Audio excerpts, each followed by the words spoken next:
Salut à tous. Le café de la Marine du Télégramme ne se déplace pas souvent de sa base de la Cité de la Voile à Lorient. Mais on vient régulièrement à Douarnenez, parce qu'on aime Douarnenez. La dernière fois qu'on était venu, on n'était pas très loin, on était derrière la butte, on était à Tréboul, où on avait reçu un des très très grands marins qui existent, qui est Francis Joyon. Et là, on est venu pour le départ de probablement la seule course qui ne connaît pas la crise, qui a refusé du monde, parce qu'hélas, il y a quelques bateaux qui étaient en liste d'attente qui ne peuvent pas courir. C'est la Mini Transat. Alors, il y a 84 bateaux, on aurait pu avoir 84 invités. Finalement, on a été très faible. On a pris le vainqueur du prologue au classement prototype. On a pris la vainqueur du prologue au classement série. Dans la famille métro, je voulais la deuxième fille, Justine. Bonjour Justine. Bonjour Jimmy. Et dans la famille Gaïnet, je voulais le fils, Guénolé. Salut Guénolé. Salut Jimmy.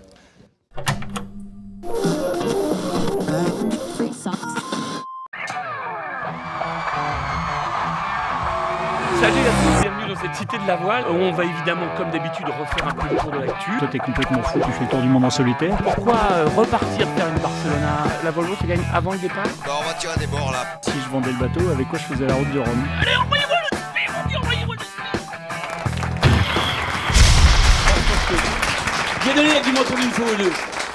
Dis donc, Gilbert, en fait on a deux invités, mais on aurait pu en avoir un troisième, parce que s'il y en a un qui connaît cette course, c'est Pierre-Yves. Alors Pierre-Yves, présente-nous Justine. Merci. Eh ben, Justine, c'est d'abord dans le monde assez masculin de la voile, c'est une fille, c'est important de le souligner. Une fille qui gagne. Et c'est une fille qui gagne, qui va très très vite sur l'eau. Elle court en bateau de série. Elle est issue d'une famille de marins, parce que je crois que c'est la première fois qu'on reçoit une invitée dont on a déjà reçu la sœur à l'été, puisque sa sœur Elodie Jane avait été invitée de l'émission sur le Tour de France à la voile. Vous êtes 4, je crois, si je me souviens bien, dans la famille. Ouais, on est 5. 5, pardon. Ouais, j'en oubliais un. Donc, Suissesse, un pays qui donne beaucoup de grands marins et en particulier plusieurs ministres. Et voilà, elle a une caractéristique majeure aujourd'hui, c'est que ça fait bien longtemps qu'on n'avait pas eu une fille qui pouvait gagner la Mini dans la catégorie bateau de série. Ouais, et qui fait peur aux garçons. Et Gilbert, Pas tous. ce beau Merci, garçon Gilbert. qui est à côté de Ouais. Justine. Alors Guénolé, eh ben, c'est pas facile de porter un nom peut-être si connu dans l'univers de la course au large, Il le porte puisqu'il bien, faut hein. le dire, il le porte bien, on y viendra. C'est le fils de Gilles Gaïnet, donc vainqueur de cette Transat Lorient-les-Bermudes 1979. Alors tout en discrétion, justement, oui, une arrivée d'anthologie, Jimmy, tout en discrétion, Guénolé a su se faire un prénom, ingénieur de formation. Il est d'abord passé par un cabinet d'architecture navale VPLP à Vannes, et puis le virus de la course au large a été un peu plus fort, alors il est allé respirer, et puis, il est monté en puissance progressivement, et il a gagné cette Mini Transat déjà en 2011 en série. Et là, clairement, il fait partie des favoris dans la catégorie proto cette fois, parce qu'il a gagné pas mal de courses en avant-saison. Bah, toutes les courses sauf Il a une, la si pancarte. je ne m'abuse. Il a la pancarte. Alors Justine, pourquoi on y vient à cette Mini Transat? Je pense qu'on y vient quand on a envie de faire de la course au large. Et puis c'est vrai que c'est une course qui toujours ne coûte pas très cher. Donc c'est facile de s'engager là-dedans sans avoir besoin de trop de moyens. Et puis ça permet d'aller se faire une première expérience sur des courses intéressantes en pré-saison, sur une transat aussi tous les 2 ans, qui est vraiment un truc... ouais, je pense qui crée de l'intérêt. Et puis d'aller voir comment ça se passe, comment on le vit et puis comment on s'en sort. Alors Guénolé, pourquoi on y vient et pourquoi on y revient? Parce que Guénolé avait gagné il y a 2 ans en bateau de série. Oui, bah, tout à fait. Ouais, moi je suis assez d'accord avec ce qu'a dit Justine. Donc moi, mon premier projet en bateau de série, c'était assez rapide parce que j'ai eu seulement 6 mois en gros pour préparer la course. Donc c'était vraiment un avant-goût du Mini et ça m'a tellement plu que j'y suis retourné. Et cette fois en prototype. Donc c'est quand même les 2 catégories, c'est la même longueur 6,50 m, mais il y a des règles qui sont très différentes sur les matériaux, surtout en proto on a le droit au carbone, donc toute la coque, le mât est en carbone, il y a des dérives aussi, une quille qui bascule. Donc tout ça, ça fait que c'est des bateaux qui ont quand même beaucoup plus de réglages et qui sont assez techniques, et ça me plaît beaucoup, ouais. Et qui ont un potentiel de vitesse nettement supérieur au bateau de série. Alors ça dépend des allures et de la force du vent. En général, oui. Et par contre, on a vu des éditions de la première étape des éditions de la Transat où il y avait des bateaux de série qui arrivaient quasiment en même temps que les protos. C'est assez rare parce que le potentiel d'un proto il est quand même extrêmement important. 25%, 30% plus. Non, je pourrais pas dire, mais ils ont un mât qui est plus grand, ils ont un tirant d'eau qui est plus profond, ils ont des matériaux. Ça n'a rien à voir. C'est des machines de guerre. Il faut être clair là-dessus. Ce sont les dernières machines de guerre d'ailleurs qui existent. C'est presque la dernière série Open. Alors, ouvrons l'usine à superlatifs. Depuis 2 ans et demi qu'on fait le café de la marine. Ouvrons l'usine à superlatifs. Toi qui navigues en série, pouette. Hein. Non, c'est la dernière classe qui offre autant de potentiel d'innovation sur les bateaux. C'est des mâts qui tournent sur eux-mêmes, qui pivotent latéralement, qui avancent et qui reculent. C'est des bateaux qui ont des dérives, qui peuvent à incidence variable si on veut, qui ont des quilles basculantes, qui ont même des quilles qui peuvent basculer et s'allonger si on veut vraiment gagner et optimiser le rappel. Safran relevable, etc., etc. C'est des bateaux sur lesquels il y a eu beaucoup d'innovations, quelques-unes totalement farfelues. Et c'est là qu'ont été inventés les bateaux qui font le Vendée Globe aujourd'hui, viennent de là au tout départ. Alors en même temps, c'est pas pour mettre un bémol à ce que dit Pierre, parce que c'est un vrai laboratoire de la course au large, ça c'est reconnu. Sauf que on y viendra tout à l'heure, on dira peut-être la Mini connaît pas la crise, parce que 84 bateaux, mais il y a eu, Guénolé, un seul proto en fait construit depuis la précédente édition. Oui, c'est vrai. C'est un sister ship du mien d'ailleurs. Donc c'est Stan Mallard là, qui l'a construit. Groupe Cefico. Groupe Cefico. Et oui, c'est clair que les protos, le proto est nettement moins en vogue que le bateau de série. Mais bon, ça attire toujours les gens et je pense que il y a beaucoup de réflexions en ce moment sur la façon d'attirer plus de gens au proto. Et je pense qu'il y a des bonnes pistes pour les années à venir. Donc on en saura plus au salon nautique, mais je pense que la classe, le proto a encore des cartes à jouer. Et Justine, à côté de ça, on est malheureux d'avoir aussi peu de protos ou finalement 84 bateaux, comme on disait. C'est quand même exceptionnel. Je ne connais pas une course qui a autant de bateaux au départ. Ouais, je pense que en tant que coureur de série, nous ça nous touche un peu moins, mais c'est vrai que ça fait partie de la classe et puis c'est chouette qu'il y ait les deux catégories. Ça permet à tous les profils finalement de s'y retrouver, aux gens qui ont envie de développer plus le technique, de se faire plaisir sur des prototypes, puis aux gens qui ont peut-être moins de temps ou qui ont envie de se concentrer sur d'autres aspects. Je pense que c'est mon cas, de se faire plaisir aussi et puis de pouvoir naviguer. Donc c'est important que les deux perdurent. Je vais faire ce qu'on appelle en anglais un disclosure, mais j'ai été administrateur de la classe Mini pendant plusieurs années, donc je connais assez bien le débat. Et toi, tu l'as couru en série? Je l'ai couru en série il y a bien longtemps. En fait, la classe repose sur les deux jambes de la classe, c'est ça, c'est le volume avec les bateaux de série et la technicité, le développement, l'innovation avec les protos. Et l'un ne va pas sans l'autre. Aujourd'hui, on ferait un départ de transat avec que des protos, il y aurait 30 bateaux. Et on ferait un départ de transat avec que des bateaux de série, ça serait une ambiance totalement différente aussi. Donc les deux se nourrissent. Voilà. En fait, ce qui est quand même assez magique dans la Mini, c'est qu'il y a à la fois la performance et parfois aussi la Mini, c'est le projet d'une vie, parce qu'il y a des tas de gens là qui viennent pour traverser. Non, mais pour beaucoup, parce qu'il y a 84 marins et autant d'histoires complètement passionnantes. Et vous, comment vous expliquez un peu cet engouement? Parce que est-ce qu'en Bob Salmon, qui a créé la Mini en 1977, elle était alors hors la loi, il imaginait sans doute pas ça. Il y a vraiment, il y a une famille, Mini. Il y a une famille, quand on se rencontre dans la rue, on se dit bonjour. Tu vois, il y a un esprit qu'il n'y a pas sur les autres courses. Question à tous les deux. Ouais, je crois que la grosse caractéristique, c'est que c'est une classe amateur quand même en grande partie, et tous les gens qui sont là, ils se sont quand même battus pour être là vraiment. Et je pense que la plus grande partie des gens sont là vraiment par passion, et c'est un projet important pour eux, quoi. On n'est pas dans une routine comme il peut parfois y en avoir dans des circuits un peu plus pro comme le Figaro par exemple. Donc ça, c'est clair que ça crée une ambiance que j'adore moi et qui est vraiment particulière. Ouais. Il y a un truc hyper intéressant, il y a un effet promo en fait. Moi, j'ai gardé des copains de la Mini 2001 et ça joue énormément comme une grande école de commerce ou d'ingénieur. Toute ta vie, tu auras fait la Mini 2011, toi la 2013. Et Guéno, tu peux peut-être nous dire t'as gardé des copains de l'époque 2011? Ouais, si bien tu sûr. cours Bah, aujourd'hui oui, sur oui. le 800, sur le plan lombard sur lequel tu cours, c'est probablement parce que tu as rencontré le garçon qui l'a construit, qui l'a skippé.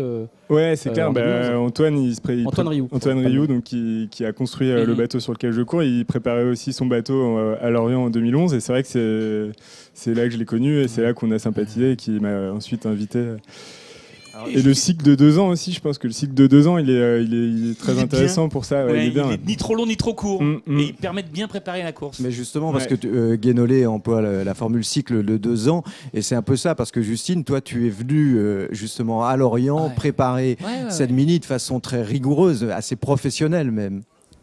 Ouais, bah, c'est vrai que moi j'ai eu la chance de me consacrer entièrement à ça, quasi entièrement à ça pendant les 2 dernières années, quoi, depuis janvier 2012. Mhm. Donc ouais, ça se prépare et puis la plupart on commence à ce moment-là. Parle-nous un peu d'Étienne David. Il a été important, Étienne, dans ta carrière, même dans ton partenariat avec Teamwork, je pense. Ouais, avec Étienne, en fait, on s'est pas mal côtoyé sur les autres circuits, surtout au Tour de France, en fait, où les deux, on avait une prédilection pour les étapes. Et puis du coup, on se retrouvait souvent les deux à naviguer ensemble sur les étapes de l'Atlantique parce qu'on aimait ça, puis c'était pas le cas de tout le monde. Donc on a pas mal navigué ensemble à ce moment-là. Et puis lui, qui a couru sous les couleurs de Teamwork la dernière Transat, quand Teamwork cherchait un successeur, il a parlé de moi. Donc c'est en partie grâce à lui que j'ai trouvé Et ça. Étienne a fait le chemin inverse, parce qu'il a d'abord fait la Whitbread, il a d'abord fait des grandes courses avant de faire la mini un peu en dernier, je dirais. Ouais. Lui, on dit toujours Pastamini d'abord, mais Il a eu au rattrapage, lui, au candidat il a eu au libre. rattrapage. Alors, une des caractéristiques aussi de Jimmy, quand même, ces bateaux, ils sont spartiates, et une des particularités de cette course très moderne, c'est l'isolement, parce qu'ils n'auront de contact que des contacts VHF. Alors, comment vous vivez ça? Tu parles toute seule? Qu'est-ce que tu fais de tes journées? Tu te parles? Tu te racontes ta vie? Tu fais comme Jean Le Cam sur le Vendée Globe qui se parlait en espagnol?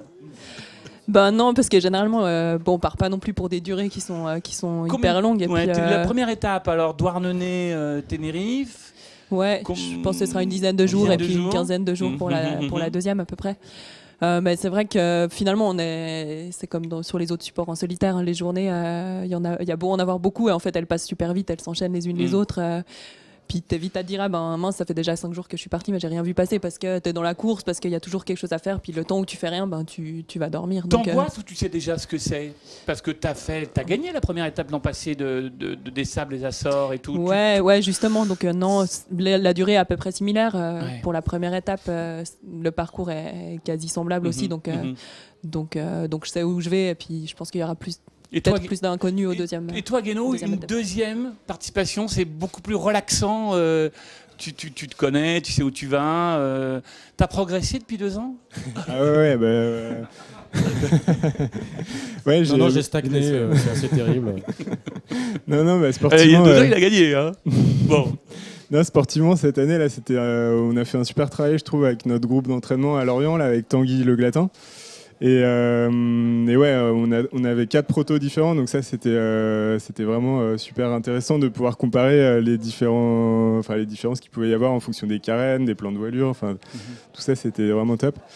Donc oui, je pense que j'ai un peu progressé quand même.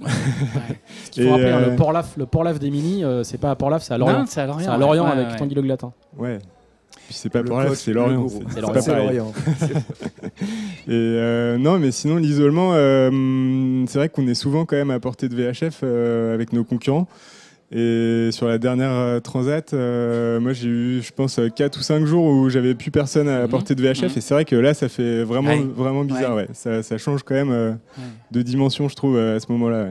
Donc quand tu es arrivé au Brésil, en fait, tu savais pas que tu étais vainqueur ou tu l'as Je découvert? savais, 3-4 jours avant, j'avais eu des classements où je savais que j'avais un petit peu d'avance et que j'étais premier. Mais les derniers classements, je les ai pas reçus. Donc c'était quand même un peu la surprise. Et puis c'est un peu, il y a une vidéo assez connue de Yves Le Blévec qui est arrivé au Brésil où il pète complètement un câble parce qu'il a l'impression que tout le monde est en train de passer par le large. Et c'est un peu cet effet-là. T'as l'impression que tout le monde te rattrape et que quand tu tombes dans une molle, ils sont en train de passer à côté avec du vent. Enfin, c'est un peu stressant. C'est le charme de cette course. Alors Pierre-Yves, Ouais. cette mini transat qui a retrouvé son nom d'origine en est à sa combienième édition?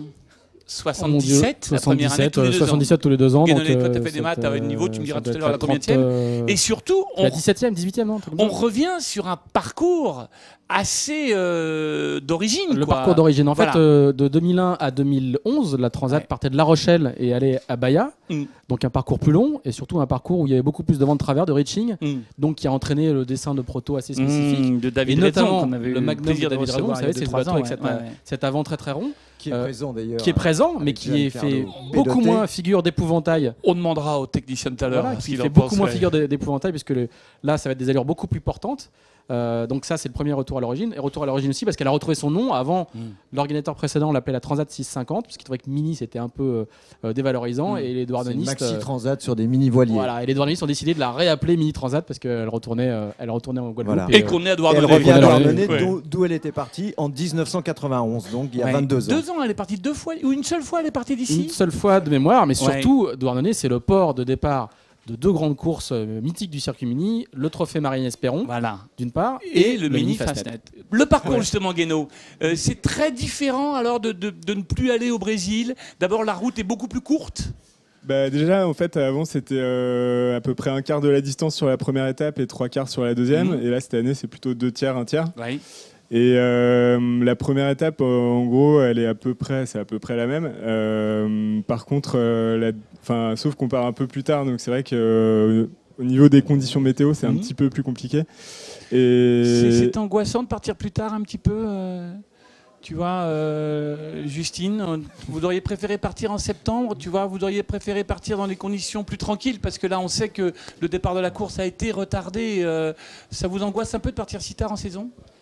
Excuse-moi, Non, on reviendra ouais, tout à l'heure. je sais hein. pas. Bah, on connaît bien le directeur de course et puis on sait que je pense qu'on sait qu'il nous envoie pas n'importe quand, n'importe comment, donc il n'y a pas d'appréhension à ce C'est niveau-là, Denis au niveau de la Higuin qui a météo. beaucoup d'expérience en matière Ouais. de gestion de flotte Mini. Ouais, donc Guénaud, tu nous parlais du parcours. Ouais. ouais, bah, du coup, c'est vrai que ça part un peu plus tard. Et donc, ouais, là, il y a un retard au moins d'une journée, et puis sûrement, sans doute de 3 ou 4.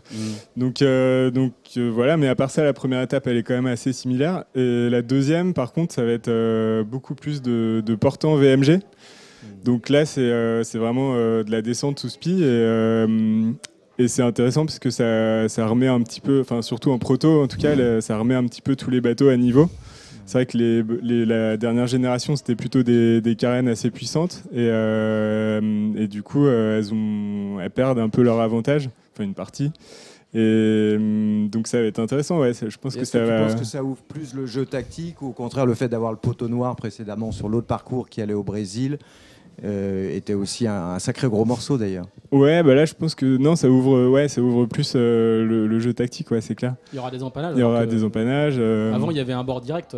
Il fallait passer le poteau noir un peu, pas que au hasard, mais en partie avec un peu de chance, quoi. Et derrière, c'était un bord direct, et maintenant, il y a des empannages. Ouais, là il peut vraiment y avoir de l'analyse météo, essayer de bien comprendre ce qui se passe. Il y aura des grains aussi. Et puis faire des routes plus ou moins de sud pour aller chercher des alizés. Enfin, je pense que ouais, ça peut jouer. L'analyse météo, justement, aussi une des difficultés pour vous, c'est que vous n'avez pas tellement d'instruments et de fichiers. Comment vous travaillez la météo? Ouais, bah alors on a un bulletin par jour qu'on reçoit à la BLU dans la matinée, et puis après du coup t'écoutes ton bulletin, généralement tu l'enregistres aussi parce que t'es pas sûr d'avoir très bien reçu, donc comme ça tu vas pouvoir le réécouter. Puis après c'est à toi à chaque marin de prendre le temps d'essayer de se redessiner les situations sur des cartes par zone, et puis de se noter aussi les vents par zone, d'essayer de comprendre, d'analyser un peu. Ça se fait un peu à l'ancienne, et puis du coup je pense que ouais, généralement, les options sont du coup aussi un peu plus prudentes parce que la météo qu'on a, elle est quand même sur des périodes réduites et puis relativement fiable. C'est des choses que vous avez travaillé à l'entraînement, ça, de redessiner vos cartes isobariques, ça fait partie de vos devoirs d'hiver ?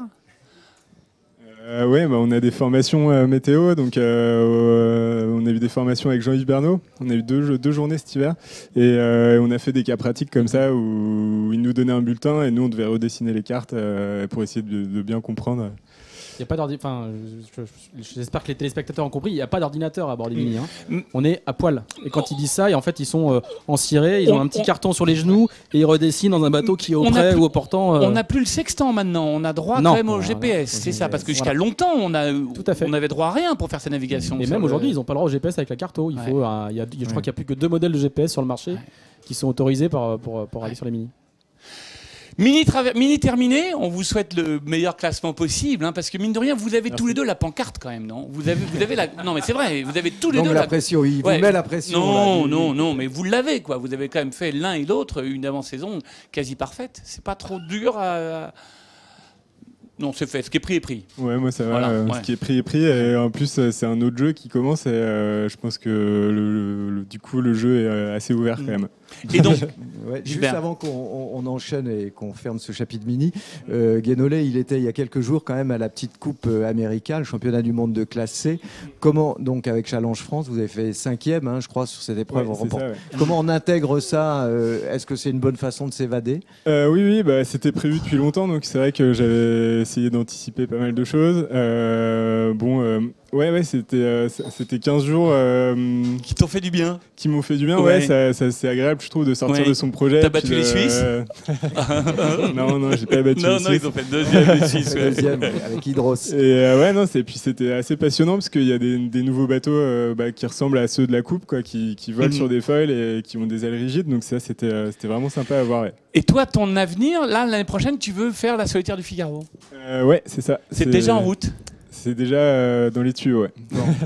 Guéno, il y a une question que je veux te poser depuis longtemps et qui m'embête, mais c'est pas trop lourd de porter le nom de Gainet, parce que ton papa, tu l'as pas connu, nous on l'a tous connu, on l'a admiré. Ça dépend des journalistes en fait. Ouais, mais alors avec moi, tu vois, c'est ton père, tu l'idéalises, tu vois. Moi, j'ai idéalisé longtemps ton père. Hein. Non, je l'ai pas connu, donc c'est vrai que ça me fait plaisir d'avoir des gens qui m'en parlent et d'être un petit peu sur ses traces, parce que je trouve que c'est un bel hommage à lui rendre, et puis ça me fait plaisir de le connaître un peu mieux par ça. Mais bravo à ta maman et à Daniel. Hein. Alors, Figaro l'an prochain, et toi, Justine, tu quittes la Mini Transat pour aller naviguer sur la Volvo Ocean Race, où il se passe pas mal de choses, je crois, parce que votre bateau féminin vient d'être mis à l'eau. Ouais, alors ma présence à bord dans l'équipage n'est pas encore complètement confirmée, mais parce moi que tu parles trop bien le français, c'est ça le problème?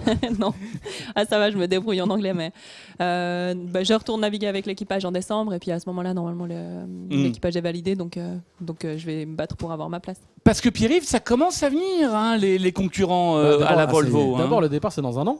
Oui. Donc il serait dans un an, quasiment jour pour jour. Quasiment jour pour jour. Donc il serait temps qu'il y ait quelques bateaux, quelques noms qui sortent. Il y a des bateaux construits, mais il faut des noms. Autres que le fameux SCA, qui est l'équipage entièrement féminin. Et Abu Dhabi. Il y a Abu Dhabi qui a signé pour les bateaux. Et puis les autres, il y a des bateaux qui ont signé, mais on ne sait pas lesquels. Donc il y a quelques rumeurs qui courent. On parle d'un bateau chinois. On parle d'un bateau chinois, c'est la première chose. On parle d'un bateau anglais. On parle de 1 ou 2 bateaux hollandais. Tu es au courant de ça, toi, un petit peu ou pas? Moi, je suis pas au courant plus que. Elle est sur sa mini. Il prépare la Mini Transat. Et on parle aussi du grand retour des Néo-Zélandais qui reviendraient sur un projet. Tu as suivi la Coupe América, toi? Ça a dû te passionner. Puis j'étais avec une équipe à fond dedans, donc Ça, ce serait ton Graal, ça parce que toi, t'es quoi? T'es plutôt ingénieur ou t'es plutôt navigateur? Ça, le problème, c'est que t'as plein de qualités. C'est les deux. Hein. Comme plein d'ingénieurs qui travaillent dans le milieu. C'est clair. Ouais, non, ça se complète bien, même, je trouve. Oui. Comme la nouvelle génération. T'as inventé des trucs sur ce mini, là, sur ton bateau T'as des petits secrets que tu peux nous dire maintenant, ça y est, parce qu'on part demain, hein, Guénolé, donc tu vois. Franchement, non, c'est un peu le regret de mon projet, parce que c'était assez rapide, parce que j'ai loué le bateau que depuis cet hiver. Et j'ai fait le choix en fait de beaucoup naviguer, donc je me suis entraîné à partir de mi-février. Et je pense que ça vaut le coup, parce que c'est des bateaux quand même assez compliqués, avec vraiment beaucoup de paramètres. Donc j'ai pas inventé beaucoup de choses, mais par contre déjà le travail sur les voiles, c'était vraiment intéressant, quoi, de choisir ces voiles pour en fonction du parcours, d'étudier un petit peu le parcours aussi, les statistiques météo. Tout ça, c'est déjà pas mal de sujets sympas. Et puis après, rien que dans le réglage du bateau, il y avait déjà beaucoup de travail, je trouve, et voilà. Il aurait fallu un an de plus. Ah, écoute, ça va, ça part demain. Hein. Bon, mes amis, on quitte jamais le Café de la Marine sans un petit ado, sans une petite refus. Alors, Pierre-Yves, C'est moi qui commence. Moi, mon ado, c'est pour un numéro, le 198. C'est un bateau qui est là, et c'est un bateau de légende. Les gens qui passent à côté s'en rendent pas forcément compte. C'est un bateau qui va prendre le départ de sa 4e ou 5e, je sais même plus. En fait, je le savais en rentrant, mais j'ai oublié. 4e ou 5e mini, qu'il a gagné 2 fois. En 1997 et en 1999. Non, pas du tout. C'est Karen Liquide. Karen Liquide. Le bateau de Seb Magnin. Et d'ailleurs, c'est dans Bateau. Voilà. C'est Et dans que le Seb, bateau de ce mois-ci. Seb a gagné 2 fois de suite la Transat. Un super documentaire sur l'équipe. Ouais. Seb a gagné 2 fois de suite la Transat en 97 et 99 et son bateau a couru un nombre de courses absolument incroyable. Et il repart encore une fois, et pour la 2e fois encore, avec Sébastien Picot, qu'on appelle Pic, et qui court sur Kickers. Gilbert. Alors moi c'est pour une concurrente aussi et pour un bateau, c'est un bateau en fibre de lin qui a été construit il y a 3 ans par Thomas Reinhardt et c'est Annabelle Boudinot qui va le mener dans cette transat et elle s'est aussi échappée du cabinet VPLP pour aller respirer au large. On a formé de bons marins, des architectes un peu plus. Ado ou refus, Guénaud? Ado, moi pour l'ambiance de la classe et de la course qui est toujours aussi excellente et voilà, j'adore. Justine. Moi, ado, mais pour un. Positif, hein, vous partez heureux, Homer. Hein, pour un autre sujet, pour Adrien Hardy, là, qui fait une super Generali solo, et puis je trouve que c'est une. Qui est un ancien ministre. Ouais, je suis contente pour lui, pour la réussite qu'il a sur cette course. Pas encore, mais il en tient bon bout. Il est en tête de la Generali. Et il avait fait la mini sur le 198. Voilà. Ah bah alors tu vois, alors on est pédard 198. Guénolé, tu voulais faire une ambiance et un ado refus pour la classe. Moi, je fais un ado refus pour les organisateurs de la mini, pour les gens qui nous ont reçus au Yacht Club Langto. C'était le Café de la Marine. Alors je vous ai présenté bateau, j'ai pas eu le temps de vous présenter course au large où il y a de très belles images de la dernière Coupe América. Qu'est-ce que c'était beau. On se retrouve très bientôt. Dans 15 jours, on sera de retour à Lorient. Ciao, bye bye. On vous souhaite bon vent, belle mer et amusez-vous bien. Salut. Merci. Est-ce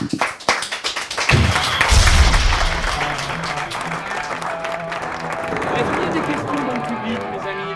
La prochaine fois, je vous promets, ce sera peut-être pas ma tournée. Oh, quoique. Il est dépassé de 2 minutes 54, Pierre, mais t'as encore un petit peu de bande. Jimmy, les verres sont déjà sur le comptoir. Un grand moment de vidéo. Bon vent belle-mère, c'est ça? Voilà, ciao, ciao.